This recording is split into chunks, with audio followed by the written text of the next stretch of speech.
रसगुल्ला बेटे इसको देखो, प्रॉब्लम 88 आपसे कह रहा है nichrome and copper wires have the same length and same area of cross section are connected across a battery in turn. Turn का मतलब ये है पहला नाइक्रोम का लगाया गया और फिर उसके बाद कॉपर का लगाया गया, पहला कॉपर का लगा दो या फिर नाइक्रोम का, कोई दिक्कत नहीं है। In which case the rate of production of heat will be higher, किस केस में ज़्यादा हीट प्रोड्यूस होगी, क्या हो गया, किस केस में ज़्यादा हीट प्रोड्यूस होगी। तो आपको एक चीज़ बता दूं, जो नाइक्रोम का वायर होता है ना, ये एक तरह से नाइक्रोम जो है एक तरह से आप ये कह सकते हो कि एलोई का बनाया जाता। क्या बनाया जाता? एलोई का। तो जब एलोई का बनाया जाता तो इसकी रेजिस्टिविटी हाई होती है। क्या होती है? इसकी resistivity high as compared to pure metal copper. Copper के मुकाबले में नाइक्रोम की रेजिस्टिविटी हाई, जिसकी वजह से आप ये कह सकते हो कि नाइक्रोम का रेजिस्टेंस ज़्यादा होता है एज़ कम्पेयर टू कॉपर। ये आपको जनरली पता होता है जब आप प्रैक्टिस कर लेते हो। याद कर लो, नाइक्रोम का जो रेजिस्टेंस होता है वो कॉपर के मुकाबले ज़्यादा होता। तो जिसका रेजिस्टेंस ज़्यादा होगा आपको ऑटोमेटिकली पता लग जाएगा कि उसके साथ क्या होने वाला है। फिलहाल ये वाली बात आप यहाँ लिखोगे, सॉल्यूशन लिखो यहाँ पर और लिखोगे resistivity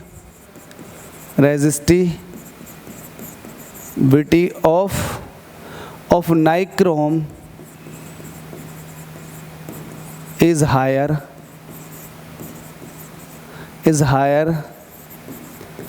than that of copper. So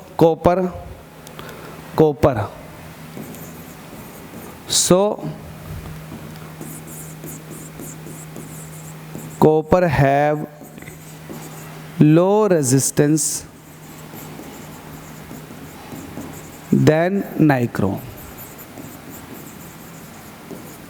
मैंने क्या लिखा? Resistivity of nichrome is higher than that of the copper, so the copper have low resistance than nichrome. Nichrome जिसकी रेजिस्टिविटी ज़्यादा उसका रेजिस्टेंस ज़्यादा, तो नाइक्रोम का रेजिस्टेंस ज़्यादा है।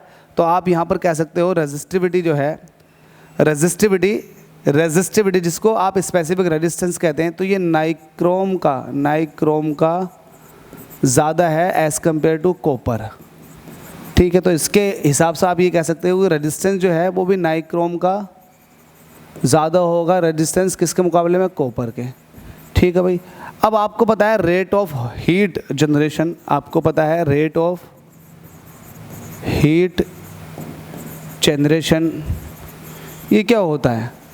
ये होता है P = V²/R। आप कहोगे तो पावर है, तो पावर होती है रेट ऑफ हीट जनरेशन, तो V²/R। तो इसका मतलब जिसका रेजिस्टेंस कम होगा वो ज़्यादा हीट, या फिर आप ये कह सकते हैं रेट ऑफ हीट जनरेशन उसका ज़्यादा होगा। तो मुझे बताओ रेजिस्टेंस किसका कम है? तो कॉपर का रेजिस्टेंस कम है, इसलिए कॉपर जो है वो ज़्यादा हीट जनरेट करेगा। आप कहोगे हेयर कॉपर विल जनरेट